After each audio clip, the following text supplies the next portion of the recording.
కుంభరాశి వారికి గ్రామ దేవతల యొక్క ఆశీస్సులు, కులదేవతల యొక్క ఆశీస్సులు, ఆషాఢ మాసంలో అమ్మవారి యొక్క ఆశీస్సులు ఎలా పొందాలో ఈ వీడియోలో సవివరంగా సంపూర్ణంగా తెలుసుకుందాం.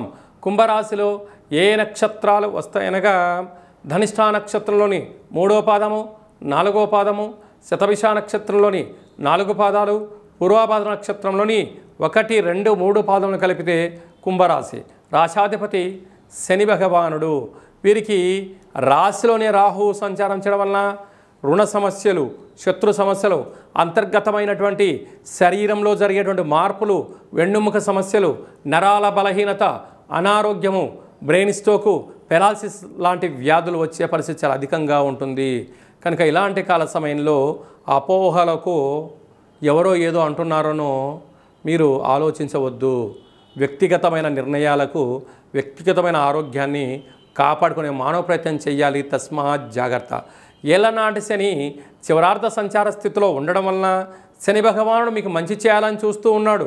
కానీ మీ తొందరపాటు నిర్ణయం వలన, నోటి మాటలు అధికంగా మాట్లాడడం వలన, మీ వాగుడు వలన అదృష్టాన్ని పోగొట్టుకునే పరిస్థితి ఉంటుంది.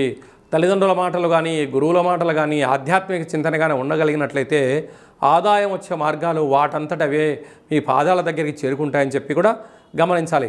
అర్ధాష్టమ శుక్రుడు ఐశ్వర్యం, ఆనందం మీ సొంతం కాబోతుంది.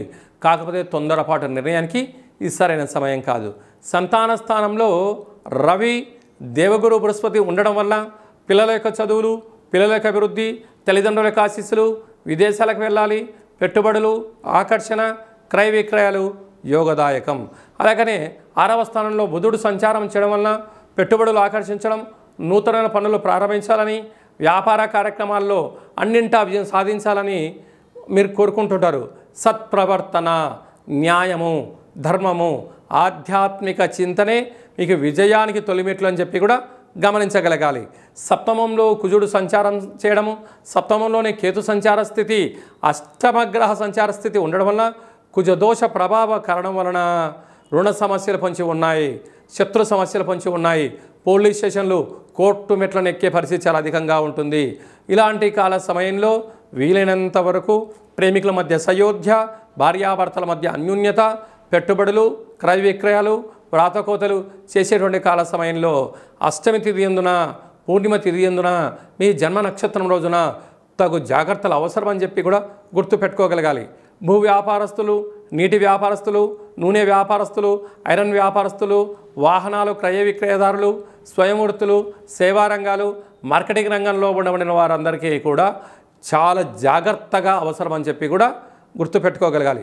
ఇలాంటి కాల సమయంలో గ్రామ దేవతల యొక్క ఆశీస్సులు, కులదేవతల యొక్క ఆశీస్సులు ఉండగలగాలి అన్నట్లయితే నీలం రంగు కలిగినటువంటి వస్త్రాలను, నీలం రంగు కలిగిన పుష్పాలతో అర్చన చేయడము, నల్లటి అంటే నలుపు రంగు కలిగినటువంటి గుమ్మడికాయను ఏర్పాటు చేసుకొని, దీపాన్ని ఏర్పాటు చేసుకొని, గండా దీపం పెట్టి ఆ నల్లటి బొట్టును మీరు స్వీకరించగలిగినట్లయితే సకల శనిదోషం, గ్రహదోషం తొలగిపోతుందని చెప్పి కూడా గమనించాలి.